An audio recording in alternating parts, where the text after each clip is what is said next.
Mom scoffed, "You'll never measure up to your sister." I rose to my feet and replied, "Then let her cover your bills." The entire room fell dead silent. Can you imagine growing up constantly feeling like a shadow? My entire life, my mom compared me to my older sister, Sarah, the perfect golden child. But at a seemingly ordinary dinner, when she sneered those brutal words at me, "You will never be as good as your sister," something finally snapped. 20 years of feeling second best culminated in that moment, and the silence in the room was deafening after I stood up and delivered a response I had held back for decades. What happened next changed everything. Growing up in our suburban American home, our family looked picture perfect from the outside. My dad, an engineer, brought home a stable income and the occasional gift from a business trip. My mom was a meticulous accountant, her organizational skills extending from her office to our immaculate house. And then there was Sarah, my sister, 5 years my senior, the undisputed star. Sarah was everything parents dream of: naturally beautiful, straight A grades, effortlessly talented at piano and tennis. Teachers would light up when they learned I was Sarah Williams' little sister, immediately expecting the same brilliance. But I was not Sarah. From my earliest memories, I was just average. My grades hovered around B level. Not terrible, but certainly not spectacular.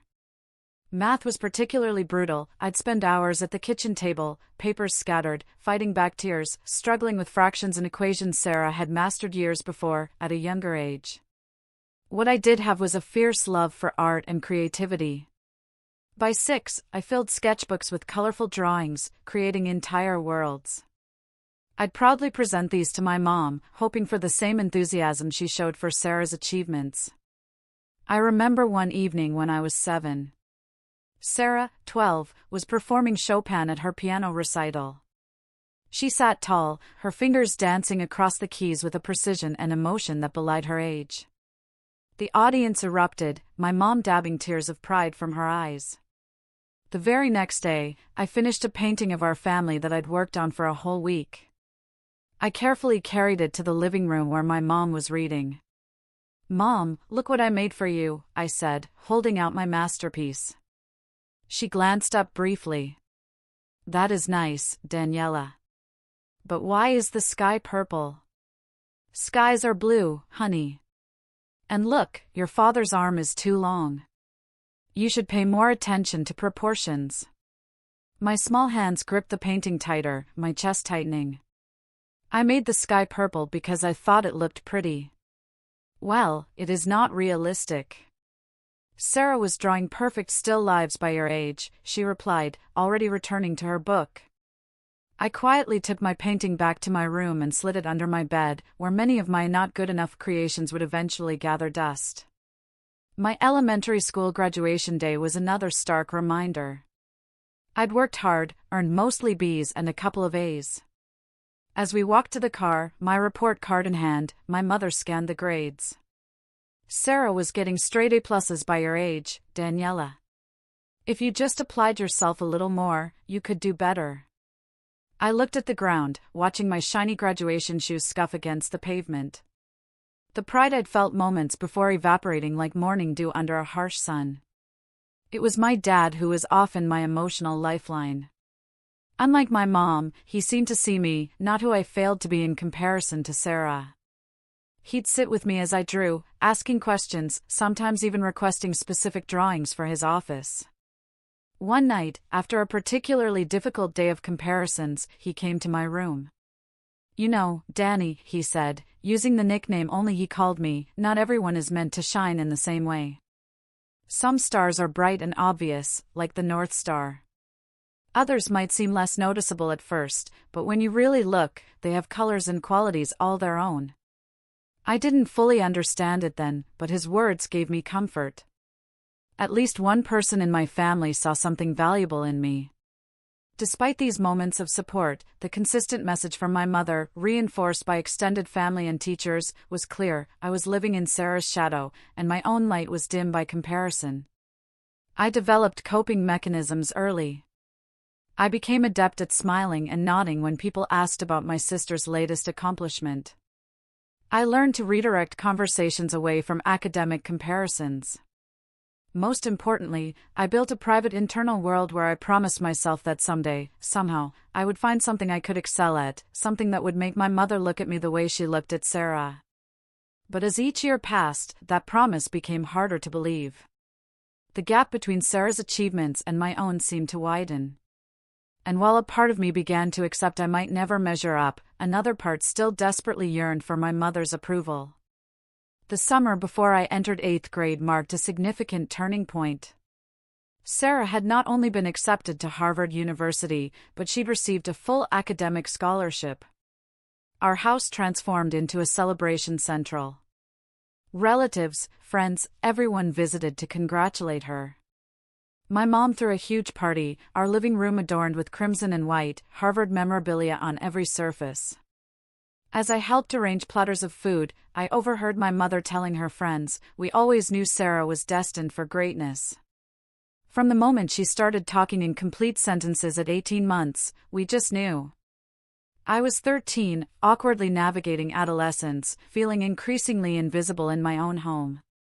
That night, as guests fawned over Sarah, I slipped away to my room, turned up my music, and began sketching aggressively in my notebook, my pencil sometimes tearing through the paper.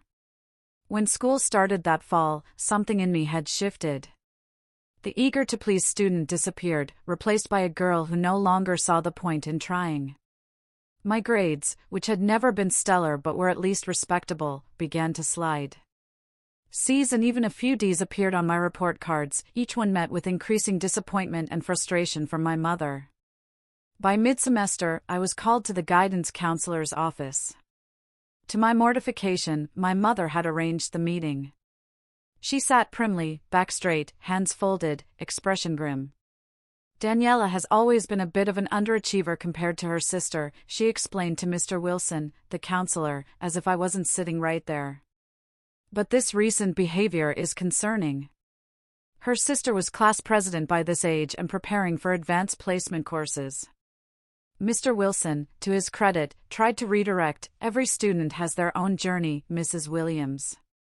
Why don't we talk about Daniela's interests and strengths?" But my mother wasn't interested.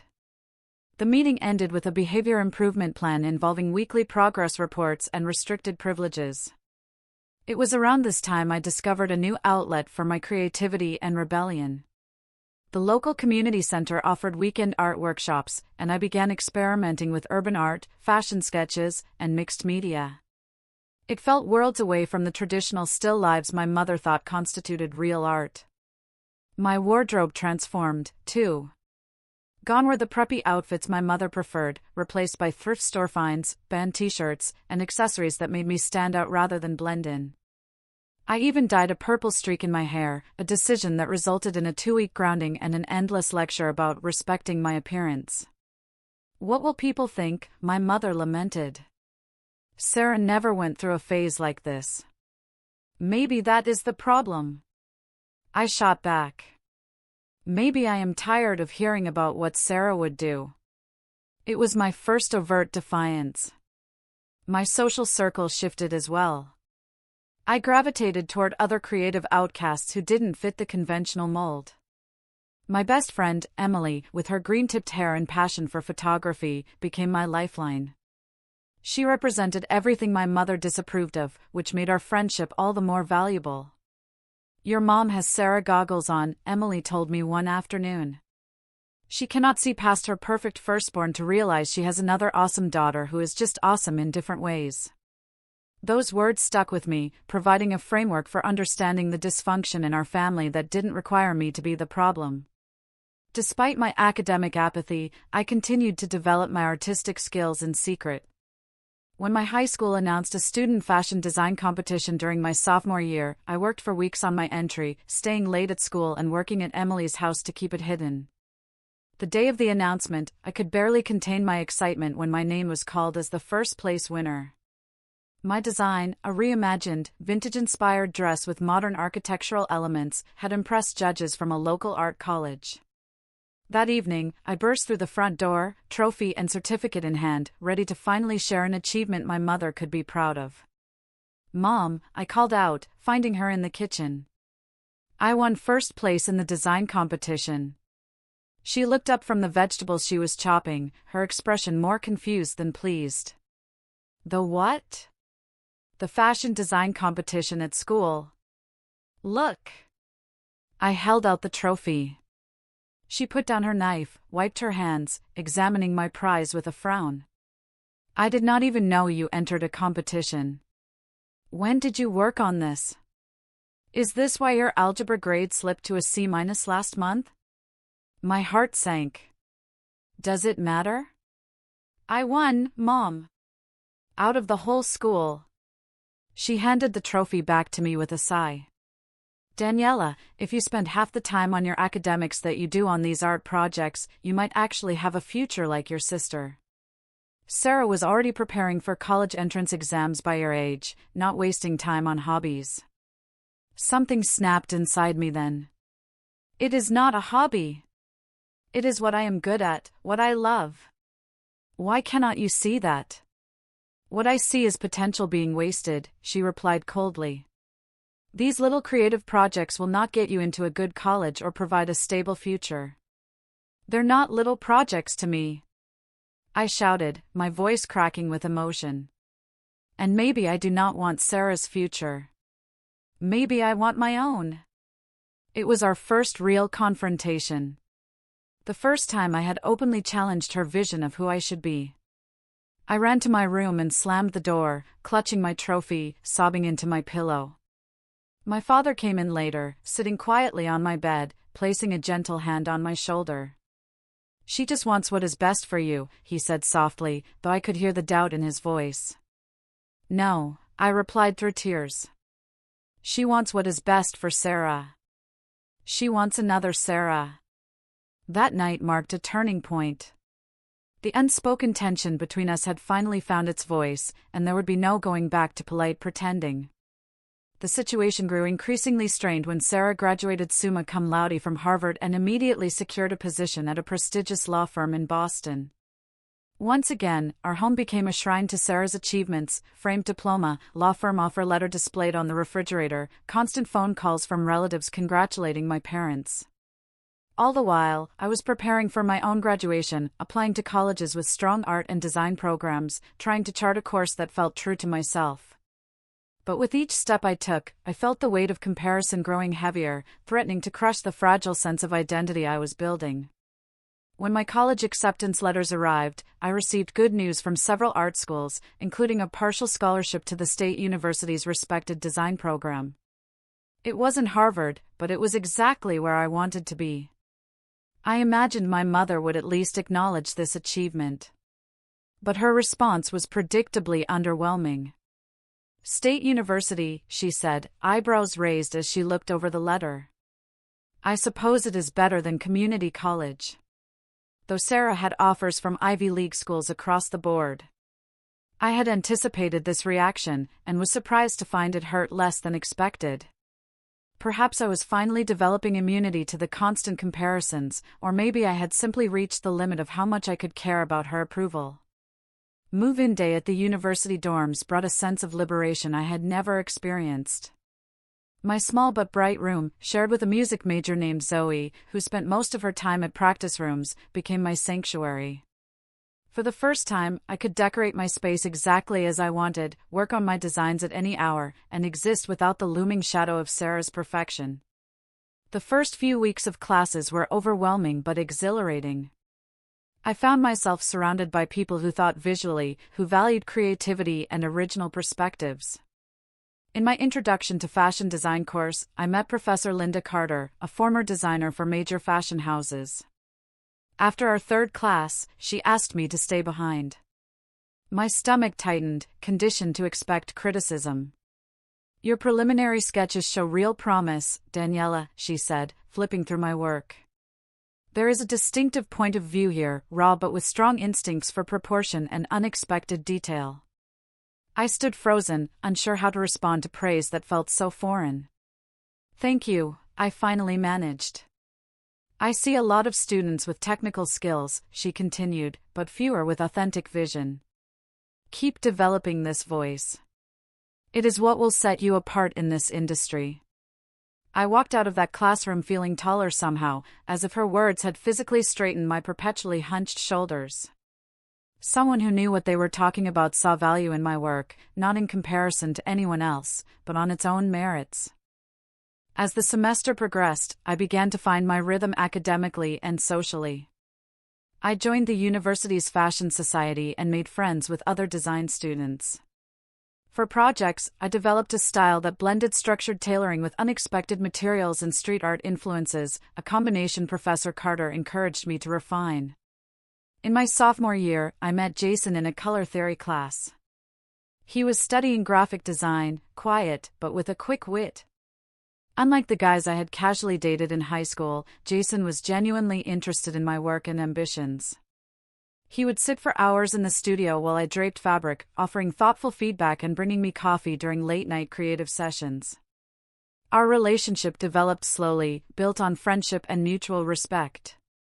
He never made me feel like I was competing for attention or validation, something I hadn't realized was possible in a relationship. Despite the positive changes in my life, the weekly phone calls with my mother remained an exercise in patience. She would ask perfunctory questions about my classes before inevitably steering the conversation towards Sarah's latest accomplishments. "Sarah just closed her first major case," she would announce. "The partners are already talking about fast-tracking her career." Or, "Sarah and Michael just put a down payment on a condo in Beacon Hill." At her age, can you imagine? When Sarah got engaged to Michael, a successful corporate attorney, my mother spent our entire call describing the ring, the proposal, and the prestigious connections of Michael's family. "You should really talk to your sister about how she managed to find such a good match," my mother suggested. "Maybe she could introduce you to some of Michael's colleagues." I glanced at Jason, sketching at my desk, oblivious. "I am seeing someone, Mom," I said. I have mentioned Jason several times. "Oh, the art student," she replied, her tone making it clear what she thought of that. "Well, that is nice for now, dear." The implied temporariness of my relationship was typical of how she viewed my life choices, transitional, experimental, eventually to be replaced by more sensible decisions that aligned with the Sarah template of success. By my junior year, I had established myself as one of the standout students in the design program. My work had been featured in the department's showcase exhibition, and Professor Carter had selected me for a competitive teaching assistant position. I was building a portfolio and beginning to think about internships. Then came the announcement of the National Student Design Competition, an annual event that attracted entries from top design schools across the country. The winner would receive a cash prize and, more importantly, an opportunity to have their work seen by industry professionals. I spent months developing my collection, pushing myself to create pieces that were both innovative and wearable. Jason and my friends witnessed the evolution of my designs, offering encouragement during moments of doubt and celebrating small victories. The night before I was scheduled to submit my final portfolio, my phone rang. It was my mother, calling for our weekly check-in. "Hi, Mom," I answered, pinning a final piece of my presentation board. "Daniela, did you hear about Sarah's promotion? She will be the youngest senior associate in her firm's history." "That is great," I said automatically, the response ingrained after years of practice. "We are just so proud. Your father and I were saying how all those late nights studying has really paid off for her." There was a pause, and I knew what was coming next. "How are your classes going? Still doing those fashion projects?" I took a deep breath. "Actually, I am just finishing my entry for the National Student Design Competition. It is a really big deal in the industry." "Oh," she said, her voice flat. "Well, do not get your hopes up too high, honey. These creative fields are so competitive, and not everyone has natural talent like your sister has for law. There is no shame in being realistic about your prospects." I closed my eyes, phone pressed to my ear, surrounded by the evidence of months of hard work and growth. "Thanks for the encouragement, Mom," I said, not bothering to hide the sarcasm. "I am just being honest, Daniela. Not everyone can be exceptional like Sarah. Sometimes being average is perfectly fine."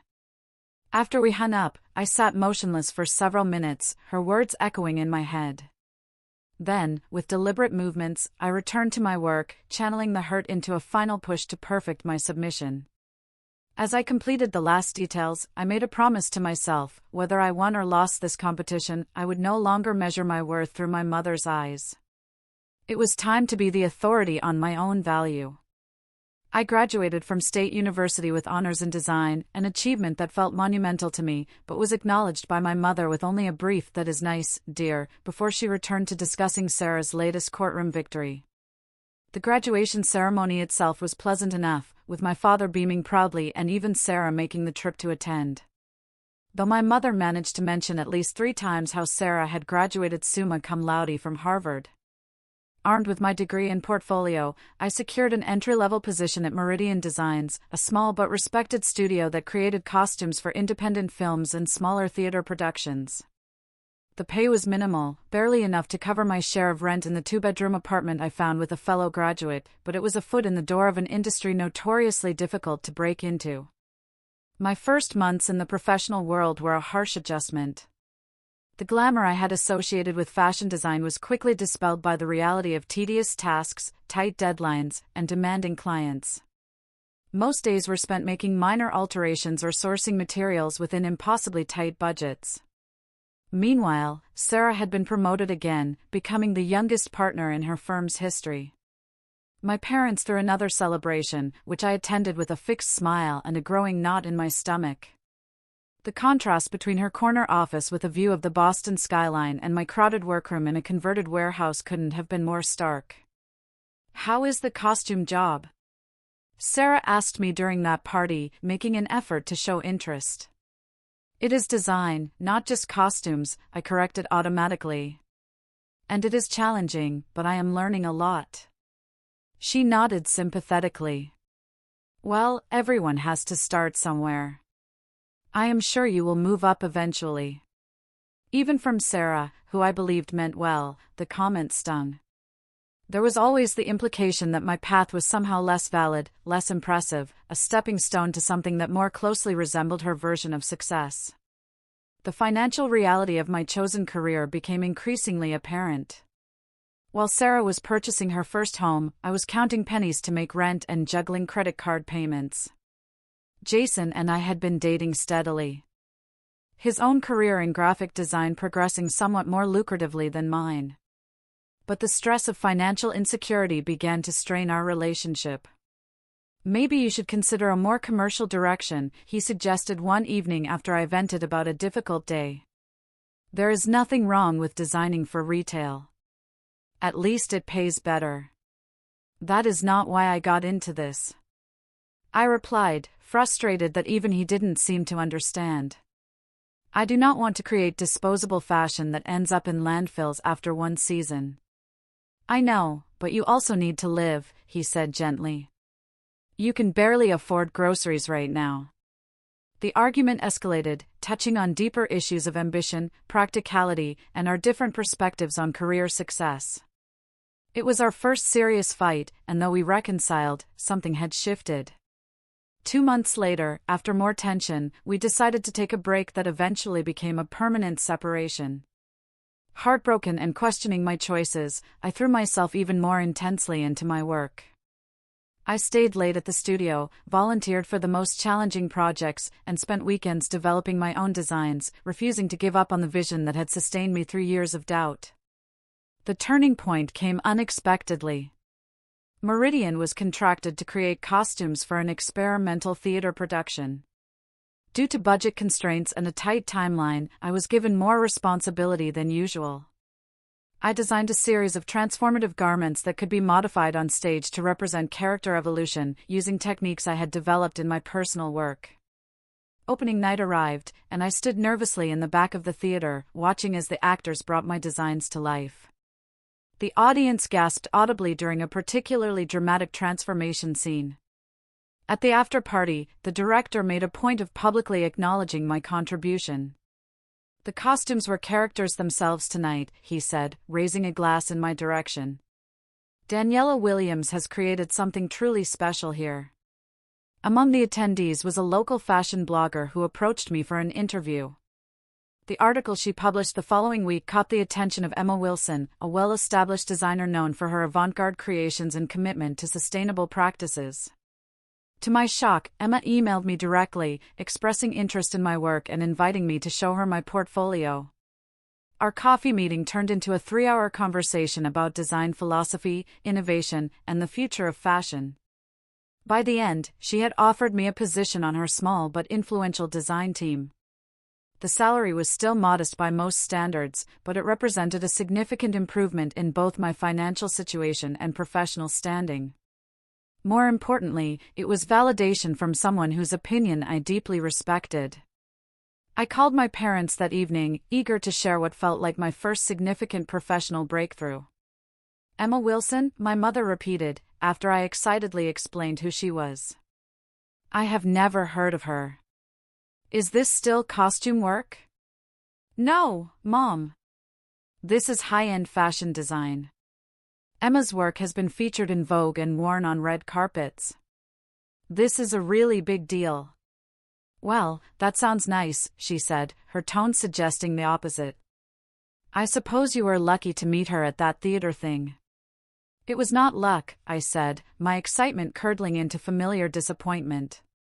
"She sought me out because she was impressed by my work." My mother hummed non-committally. "Speaking of impressive work, did Sarah tell you about her latest case? She is representing that technology company in the big antitrust suit. It has been in all the papers." I ended the call shortly after, promising myself that this would be the last time I sought her approval. My father called back 10 minutes later. "I just wanted to say congratulations, Danny," he said warmly. "I looked up this Emma Wilson, and her designs are remarkable, different, like your work. I am proud of you for catching her eye." His support meant everything. A small island of validation in a sea of indifference. But as I prepared to start my new position, I couldn't help wondering if I would ever stop measuring my achievements against the impossible standard of Sarah's success, or if my mother would ever see my path as anything but a pale shadow of my sister's brilliance. 6 months into my position with Emma Wilson's design team, I received an invitation that filled me with equal parts obligation and dread: my mother's 60th birthday dinner. Under normal circumstances, I might have found an excuse, but my father's voice had that particular tone that told me my absence would hurt him deeply. "It would mean a lot to your mother, Danny," he said. "Sarah and Michael are coming in from Boston. It will be the whole family together." So, I found myself on a Friday evening in early autumn, parking my second-hand car in the driveway of my childhood home, steeling myself for the inevitable comparisons and subtle put-downs that characterized family gatherings. I had brought a carefully selected gift, a vintage silk scarf in my mother's favorite colors that I had found at an estate sale and professionally restored. It was thoughtful, but within my limited budget, though I knew it would pale next to whatever extravagant present Sarah would undoubtedly provide. The house looked exactly as it always had, meticulously maintained, tastefully decorated. As I walked up the path, I could already hear voices inside, the familiar cadence of my family's conversation, bringing both comfort and anxiety. Sarah answered my knock, looking as polished and put together as ever in a tailored dress that probably cost more than my monthly rent. But her smile seemed genuine as she pulled me into a hug. "Daniela, you look great," she said, stepping back to examine me. "I love your outfit. Is that one of your designs?" I nodded, surprised by her interest. The dress I wore was indeed my own creation, a simple but distinctive piece with architectural details at the shoulders, made from repurposed vintage fabric. "The structure is amazing," she continued. "You have to tell me about your new job." Before I could respond, our mother appeared. "Daniela, you are finally here," she said, offering her cheek for the obligatory kiss. "We were about to start the appetizers without you." "Sorry, traffic was heavy coming out of the city," I explained, though I had actually been precisely on time. "Happy birthday, Mom."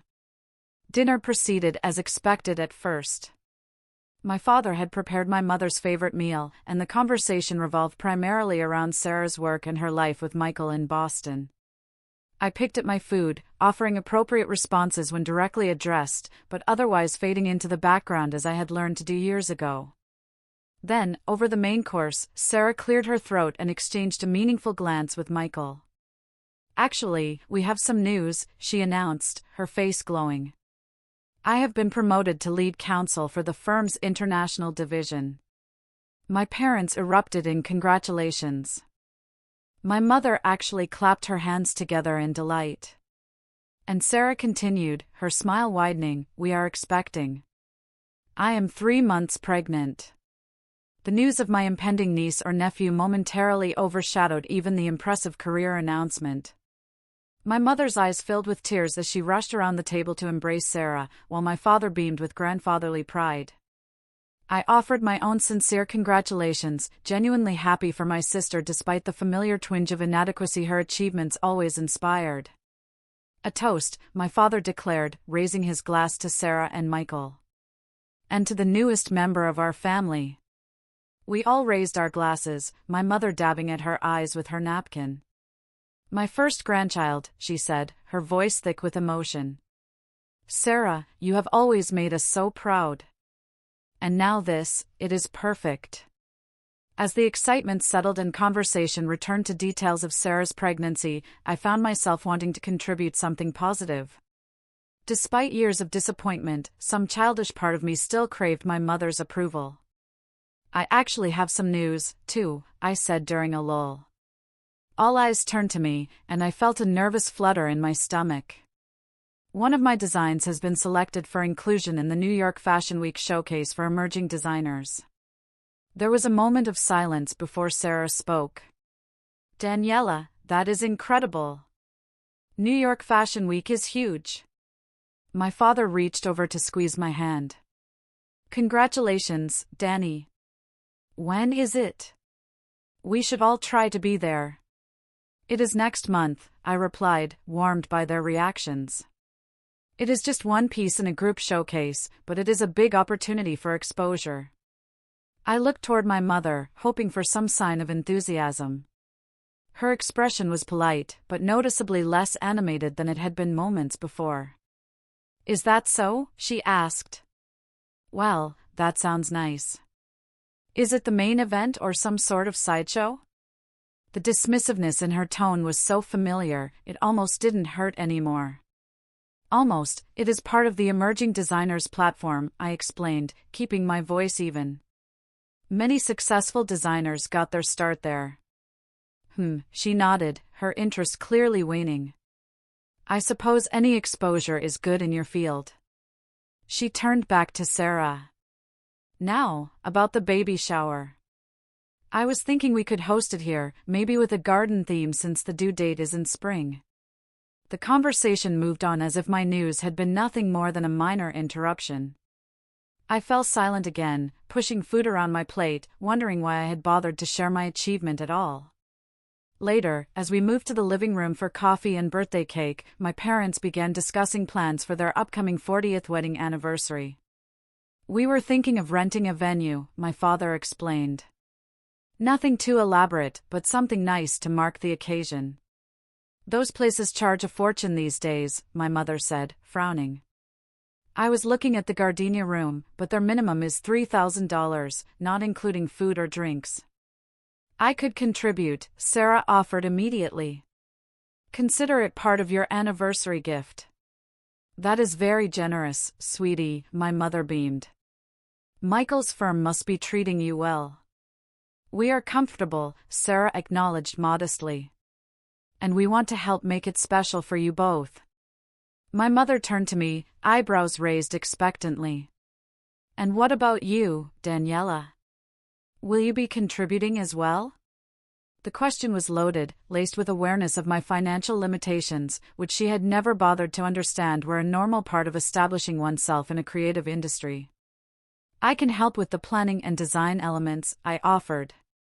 "I could create custom invitations and decorations that would cost a fortune if you hired someone." My mother's expression tightened. "I was thinking more of financial assistance. Daniela, your sister is offering to help with the actual expenses." I know what Sarah is offering, I replied, an edge creeping into my voice. I am offering what I can. Which is not much, my mother said with a dismissive wave of her hand. As usual, the room grew uncomfortably quiet. Michael suddenly became very interested in his coffee while my father shot my mother a warning look that she ignored. I do not understand why you insist on struggling in this fashion hobby when you could have pursued something practical, she continued. Your sister was practical, and look at her now. Senior position, beautiful home, baby on the way. You could have had all that too if you had applied yourself properly. I felt heat rising in my face. Fashion design is not a hobby, Mom. It is my career. A career I have worked incredibly hard for. Working hard at the wrong thing is still wasted effort, she replied. Let us be honest, Daniela. You will never be as good as your sister. I think I have finally accepted that fact. Perhaps you should, too. The words hung in the air like a slap. 20 years of comparisons, disappointments, and diminished achievements crystallized in that single brutal statement. I looked around the room. Sarah appeared mortified. My father, stunned into silence. My mother sat primly on the edge of her chair, her expression suggesting she had simply stated an obvious truth that everyone had been too polite to mention. Something shifted inside me in that moment. The hurt was still there, but it was overshadowed by a sudden, surprising clarity. I stood up slowly, my hands steady, despite the emotions churning inside me. If I will never be as good as Sarah, I said, my voice calm and clear. Then perhaps you should ask her to pay your bills. The silence that followed was absolute. My mother's mouth opened slightly in shock, her cheeks flushing. Excuse me, she finally managed. You heard me, I continued, finding strength I didn't know I possessed. If Sarah is your measuring stick for success and value in this family, then direct all your expectations her way. Ask her to fund your anniversary party. Ask her to validate your life choices. Ask her to fulfill whatever dreams you had that I apparently keep failing to meet. I took a deep breath. Years of suppressed thoughts, finally finding voice. For 20 years, I have tried to make you see me, not as a comparison to Sarah, but as my own person, with my own talents and dreams. But you have never been interested in who I actually am, only in who I fail to be. That is not true, my mother protested weakly. I just want what is best for you. No, I shook my head. You want what is best for you. You want the prestige of having two Harvard-educated, conventionally successful daughters you can brag about to your friends. But that is not who I am, and it is not who I want to be. I turned to Sarah, whose eyes were wide with a mixture of surprise and what looked like dawning respect. Sarah, I love you, and I am genuinely happy for your success. But Mom has used you as a weapon against me my entire life, and I cannot pretend anymore that it does not hurt. To my surprise, Sarah stood up and moved to my side. She is right, Mom, she said quietly. You have always compared us. And it has not been fair to Daniela. Do you know how much pressure I have felt knowing you were using my achievements to make her feel inadequate? Do you have any idea how that has affected our relationship as sisters? My mother looked genuinely confused, as if the possibility that her behavior had damaged both her daughters had never occurred to her. I just always pushed you both to excel, she said defensively. No, my father finally spoke, his voice unusually firm. You pushed Sarah to excel in ways you valued, and you pushed Daniela to be Sarah. That is not the same thing, Elizabeth. The use of my mother's first name, something my father rarely did in family settings, underscored the seriousness of the moment. My mother looked at him, betrayal written across her features. I have sat by too long watching this dynamic, he continued. I told myself it wasn't my place to interfere with how you parented. But I was wrong. I should have spoken up years ago when I saw how your constant comparisons were hurting Daniela. My mother's face crumpled slightly, though whether from genuine remorse or simply from being confronted, I couldn't tell. I felt suddenly exhausted. Decades of emotional suppression, taking their toll now that the dam had broken. "I think I need some air," I said, moving toward the front door. No one tried to stop me as I stepped outside into the cool evening, closing the door behind me with a soft click that somehow felt like the period at the end of a very long, complicated sentence. I sat on the front steps, breathing deeply, feeling simultaneously lighter and terrified. I had finally said the words I had been holding back for most of my life, but I had no idea what would happen next. Would this be the end of my relationship with my mother? Had I irreparably damaged our family? Or was there some possibility, however small, that this confrontation might lead to healing? As I gazed up at the emerging stars, I realized that regardless of what happened next, I had finally stood up for myself and my worth. For the first time in my life, I had refused to accept the narrative that I was a lesser version of my sister. Whatever came next, I would face it as Daniela, on my own terms, no longer defined by who I was not. The week following my outburst at my mother's birthday dinner passed in a blur of emotions and uncertainty. I threw myself into work, grateful for the demands of preparing for Fashion Week that kept my mind occupied. At night, however, I would lie awake, replaying the scene, alternating between vindication and guilt, relief and anxiety. I hadn't spoken to anyone in my family since walking out. My father had called twice, leaving gentle voicemails, saying he was there when I was ready to talk, but making no demands. My mother's silence was deafening but not surprising. What did surprise me was the text I received from Sarah on the 6th day. "Can we talk? Just us?" We arranged to meet at a cafe halfway between my apartment and her hotel. She was in town for business, she explained, but had extended her stay specifically to see me. When I arrived, she was already seated at a corner table, 2 cups of coffee waiting. "I ordered your usual," she said as I sat down. "At least, what used to be your usual, vanilla latte, right?" I nodded, touched that she remembered such a small detail. "Thanks. How are you feeling?" I gestured vaguely toward her midsection. "Morning sickness is finally tapering off," she replied with a small smile. "But I didn't ask you here to talk about the baby. I wanted to talk about what happened at Mom's birthday." I tensed, instinctively preparing for criticism or an appeal to apologize. Instead, Sarah reached across the table and placed her hand on mine. "I am sorry," she said, her eyes sincere. "I am so sorry that I never realized how much pain you were in, or how my achievements were being used against you. I should have seen it." The unexpected apology caught me off guard. "It was not your fault," I said automatically.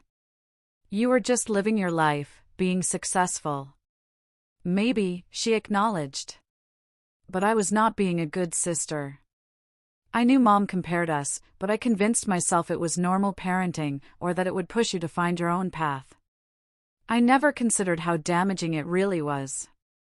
We talked for nearly 3 hours, truly communicating perhaps for the first time in our adult lives. Sarah shared her own struggles with our mother's expectations, the pressure she felt to maintain her perfect image, and her genuine admiration for my creative talents and determination. "You know what is ironic?" she said, stirring her 3rd cup of tea. "I used to be jealous of you." I nearly choked on my coffee. "Jealous of me? That is absurd." "Not at all," she insisted. "You always knew exactly what you wanted to do. You had this passion for design from the time you were little, and you never wavered. I fell into law because it was what was expected, what I was good at, but I never had that certainty, that fire you have." Her words shifted something fundamental in my understanding of our family dynamic. I had always seen Sarah as the golden child, effortlessly perfect and secure. The idea that she might have envied aspects of my life had never occurred to me. "So what happens now?" I asked eventually. "With Mom, I mean." Sarah sighed. "She is hurt and confused. I do not think anyone has ever challenged her worldview like that before. Dad is finally standing up to her, too. They are having a lot of conversations behind closed doors." As we parted with a genuine hug, I felt the first stirrings of hope that perhaps our relationship as sisters could evolve into something healthier, something based on mutual respect rather than competition. 2 days later, my father showed up at my studio during lunch break. I had texted him the address, but was still surprised to see him navigating the creative chaos of the workspace, looking simultaneously out of place in his button-down shirt and immensely proud as he examined the sketches and fabric samples strewn across my desk. "This is where the magic happens, huh?" he said carefully, picking up a design board for my Fashion Week piece. "Something like that," I replied, self-conscious but pleased by his interest. "It is usually not quite this messy." We went to a nearby sandwich shop where he asked thoughtful questions about my work before eventually steering the conversation to what we both knew was the real reason for his visit. "I owe you an apology, Danny," he said solemnly. "I should have protected you more. I knew what was happening, how your mother's comparisons were affecting you, but I took the path of least resistance. I would comfort you privately instead of challenging her publicly." "You were always my supporter, Dad," I said, meaning it. "I do not know if I would have survived that house without you." "Support is not enough when injustice is happening," he replied, his eyes saying, "I failed you by not being your advocate when you needed one. I am trying to make up for that now with your mother." He explained that my confrontation had forced both of them to examine painful truths about their parenting and their marriage.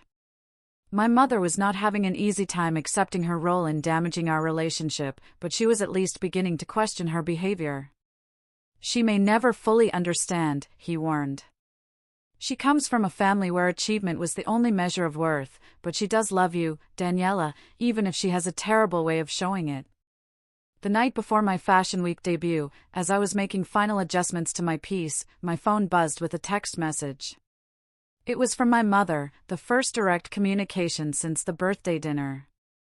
"Good luck tomorrow. I know this is important to you." No effusive praise, no declaration of having seen the error of her ways. But it was something, a small acknowledgement of my world on my terms. I replied with a simple thank you, uncertain whether to add more, ultimately deciding that small steps were still progress. The morning of the showcase, I was a bundle of nerves and excitement. Emma had given me the day off to prepare, and the emerging designers had been allocated time for final fittings and adjustments before the evening event. My piece, a deconstructed evening gown that transformed through a series of strategic elements to reveal different aspects of its structure, represented everything I had been working toward. As I helped my model into the complex garment, checking each detail obsessively, I tried not to think about who might or might not be in the audience. This moment was about my work, my vision, not about family approval or validation. The showcase itself passed in a blur of lights, music, and adrenaline. Standing backstage, I watched as my creation moved down the runway, the audience reacting with appreciative murmurs as the model demonstrated the transformative elements of the design. Emma squeezed my shoulder in silent approval, and I felt a surge of professional pride, untainted by old insecurities. It was only after the showcase, during the reception that followed, that I saw them. My father was easy to spot, his height making him visible above the crowd. But it was the sight of my mother beside him that stopped me mid-conversation. And next to her, Sarah and Michael, all of them scanning the room, clearly looking for me. Emma noticed my distraction. "Family?" she asked perceptively. I nodded, suddenly nervous in a way the industry professionals had not made me. "Go," she encouraged. "I will cover for you with the buyers for a few minutes." I made my way through the crowd, my father spotting me first and waving. As I approached, I could see my mother was uncomfortable in this unfamiliar environment, her posture rigid and her smile tight. "You came," I said, the statement directed at all of them, but my eyes on my mother. "We would not miss it," my father replied warmly, embracing me. "Your work was magnificent, Danny. Truly special." Sarah hugged me next. "That dress was incredible. The way it changed on the runway. I have never seen anything like it."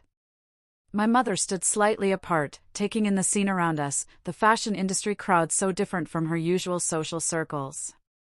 Finally, she looked directly at me. It was very creative, she said, her tone careful, as if she was trying to find the right words in a foreign language.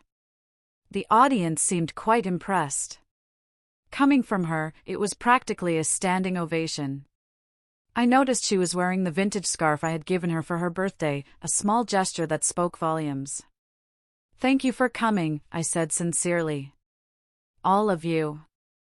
It means a lot." Emma Wilson spoke to us briefly. "My father said she had remarkable things to say about your talent and future prospects." I saw something flicker across my mother's face, perhaps the beginning of a realization that my path, so different from Sarah's, might hold legitimate value and success of its own kind. "Is she important in your field?" my mother asked hesitantly. "Very," I replied, not elaborating, letting her sit with the knowledge that someone important valued my work. We didn't have a dramatic reconciliation that night.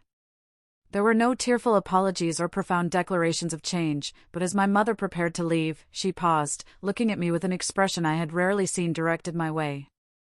"Your father and I would like you to come to dinner next week," she said. "To talk, if you are willing." It was a small opening, a narrow crack in a very thick wall, but it was more than I had expected. "I will check my schedule," I replied, neither committing nor refusing. As they left, Sarah lingered for a moment. "She is trying," she said quietly, in her own way. The fact that she came tonight, that was a big step for her. I nodded, understanding that decades of entrenched behavior would not change overnight, if they changed at all. "One step at a time," I agreed. Returning to the industry reception, I was surprised to find that the anxiety that had always accompanied thoughts of my family had diminished somewhat. Whether or not my mother ever fully accepted my choices or valued my achievements on their own terms, I had begun the process of truly valuing them myself. And perhaps that had been the most important piece all along. 1 year after my confrontation at my mother's birthday dinner, much had changed in my life.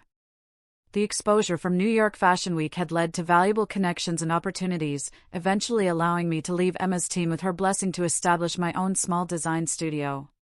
It was hardly an empire, just a modest space with 2 part-time assistants.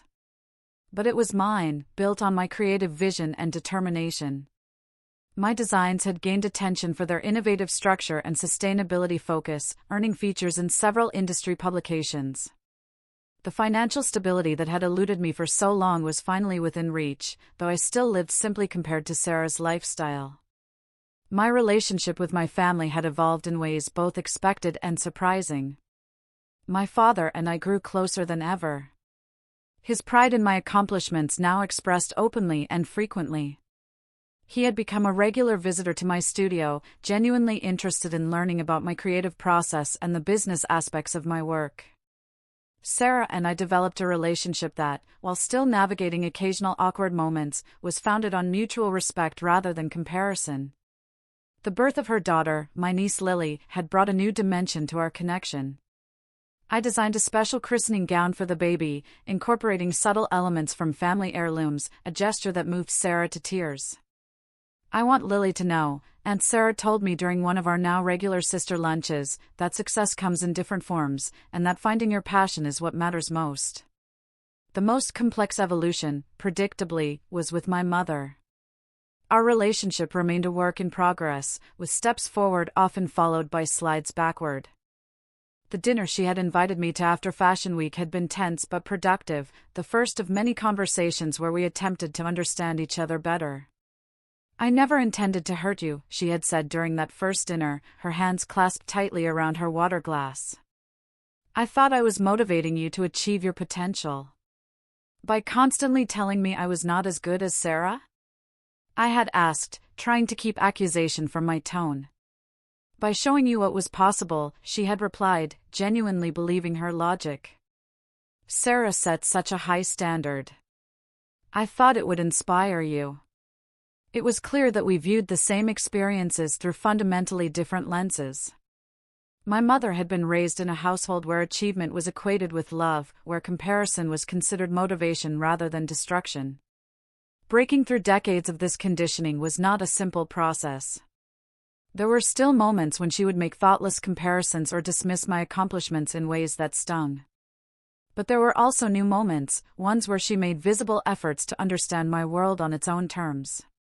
She had started asking questions about design and fashion, awkwardly at first, but with increasing genuine curiosity.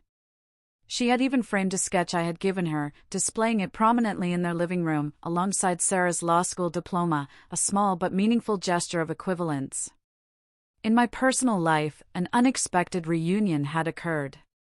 6 months after Fashion Week, I had literally bumped into Jason at an art exhibition, spilling his drink in a scene straight out of a romantic comedy. The years apart had matured us both, his career as a graphic designer having flourished, while he developed a greater appreciation for pursuing passion over practicality. I was wrong before, he admitted during our first dinner catching up. I told you to compromise your vision for security, but watching you build something true to yourself has been inspiring. I should have supported you better. Our relationship rekindled slowly, both of us cautious after our previous ending. But there was a depth and understanding now that had been missing before. He understood my work ethic, my need to create on my own terms, and I appreciated his stability and thoughtfulness in ways my younger self had taken for granted. The most profound change, however, was internal. The confidence that had begun to emerge the night I finally stood up to my mother had grown stronger with each passing month. I no longer measured my worth through comparison to Sarah or anyone else. I had built a life that reflected my values and vision, one where success was defined by creative integrity and personal fulfillment rather than external metrics. This new self-assurance allowed me to recognize that Sarah too had been a victim of our mother's expectations in her own way. The perfect daughter role had come with its own pressures and constraints. Our conversations revealed how she had sometimes envied my artistic freedom while feeling trapped by the very success that had earned our mother's approval. Learning to forgive my mother was perhaps the most challenging aspect of my journey. Not because she had made a complete transformation, but because I came to understand that true forgiveness was not about erasing the past or pretending the hurt never happened. It was about releasing its power over my present and future. You do not forgive for the other person, my therapist had explained during one of the sessions I had finally allowed myself to pursue. You forgive for yourself, to free yourself from carrying the weight of resentment. This perspective helped me maintain boundaries with my mother while still allowing our relationship to evolve. I learned to correct her when old patterns emerged without the conversation devolving into argument or retreat. I learned to appreciate her efforts, however imperfect, without requiring her to become someone she might never fully be. The culmination of this year of growth came at the opening of my first solo exhibition, a collection that explored transformation and resilience through sustainable fashion. I had invited my entire family, including extended relatives who had previously regarded my career choice with polite confusion. The gallery space was filled with fashion industry professionals, local artists, and potential clients. My father beamed as he moved through the crowd, proudly introducing himself as Daniela's dad. Sarah expertly worked on my behalf, her legal acumen surprisingly transferable to promoting her sister's creative business. And then there was my mother, initially out of her element, but making a visible effort to engage, to understand this world so different from her own. I watched from across the room as she studied one of my signature pieces, a jacket that incorporated repurposed vintage elements with modern structural techniques. I approached slowly, giving her time to form her own impressions without my influence.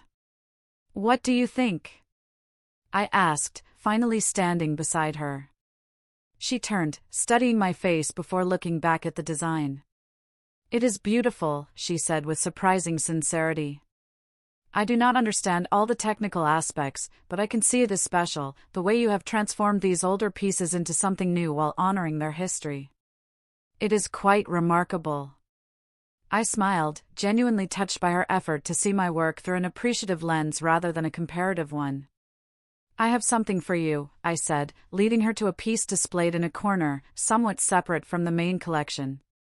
It was a redesigned vintage dress, subtle but elegant, with structural elements that echoed my mother's preference for classic styles while incorporating my distinctive approach.